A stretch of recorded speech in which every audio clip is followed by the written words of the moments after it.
This is fascinating because that's Marie Haff from the State Department. She suggested to our own James Rosen just several days ago that all the diplomatic avenues here had been exhausted, that a strike was what the president planned to do because those had been exhausted. Samantha Power made similar comments suggesting that the diplomacy route was dead, that they were at a standstill where that was concerned. But now this whole avenue seems to be reopening a bit. Let's bring in our panel. Dan Henninger, deputy editorial page editor of the Wall Street Journal, and Fox News contributor Lisa Daftari is a journalist specializing in Mideast affairs, and Fox News contributor Doug Schoen, who used to work with Hillary Clinton. Is Hillary, Doug, the person that is being sent out to try to eke open that door now that may send us in a very different direction here? It certainly looks to me like she went well beyond the State Department spokesman. And I think, Martha, she had it exactly right. This is an offer we have to take seriously. At the same time, we have to view the Russians with skepticism, obviously the Syrians with equal, if not more, skepticism. But if they are willing to communicate and cooperate with the international community to resolve this crisis, I think what Secretary Clinton said is exactly right.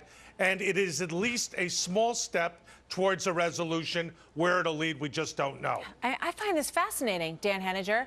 I mean, you know, what we're seeing, it would appear, and you tell me if I'm wrong, is that Vladimir Putin is, you know, coming to the diplomatic rescue here. Yeah, or appearing to try to do that, at least, to a president who told us when he ran for office that all you needed to do was sit down with everybody to work things out. Well, it does look to me a little bit, Martha, as though Vladimir Putin has taken Obama's measure, and if he throws him the possibility of taking this issue and putting it on the back burner, sending it back to the Security Council, he expects Obama to take it. Now, Martha, something very interesting happened today. About 90 minutes ago, I watched National Security Advisor Susan Rice give a 30-minute address to an organization in Washington, and she was unequivocal in saying that they had tried to do business with the Russians. She herself had tried to do business with them in the Security Council, and it had come to nothing. She called their behavior shameless. So it's a little difficult to see exactly how they can pull back from this, because she made a very, very strong case in that speech, and I would recommend it to people, for making a military strike against Assad as being the only way we're going to get them to stand down from these chemical weapons. So there's something working very much at cross purposes in Washington right now. I mean, it's fascinating. And if you put on your glasses and look towards the next presidential election, you have to wonder if Hillary Clinton wants to be the person who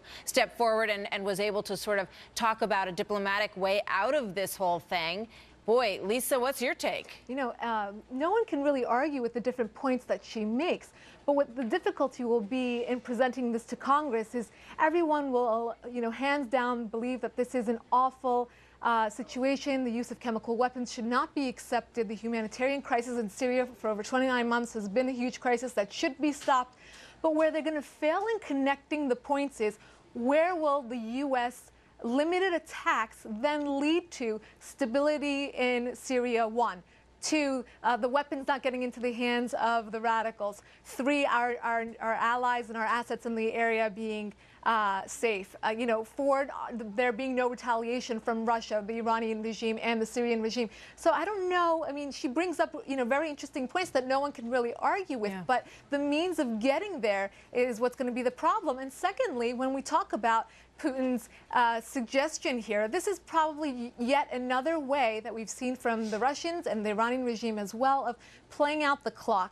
We have not had an easy time trusting the Russians, and we know that Assad, the same dictator who had to resort to using the chemical weapons, how eager will he now be to hand them over? Yeah, I mean, but it remains, I'm looking at this quote from Hillary Clinton, that Syria's move to dump chemical weapons would be a, quote, important step, Doug.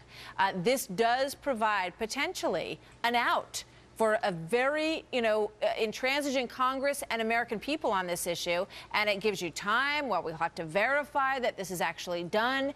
It provides a lot of convenience in many ways. Yes. It does. Now, the real issue is, of course, verification on something like this, but it is a way out. Dan is absolutely right. There appears to be 2 tracks going in Washington.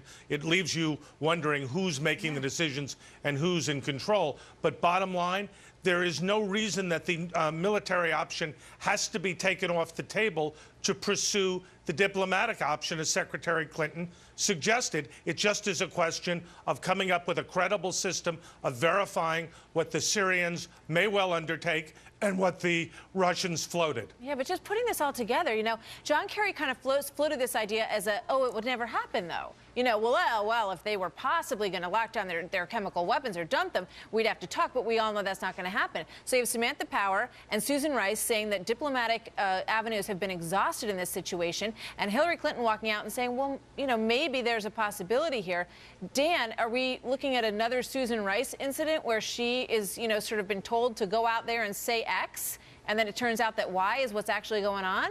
Well, we'll probably find out tomorrow evening when the president gives his address to the nation, and he obviously is going to have to go in Susan Rice's direction or in Hillary Clinton's direction. Right. I think it's entirely possible by then that Barack Obama, who's normally leading from behind, will take the sort of fig leaf that Putin is handing him and saying that they will have to explore that. It would kind of get him out of the Congress arena where he's not faring very well with this, and allow him to pitch the issue forward for a while.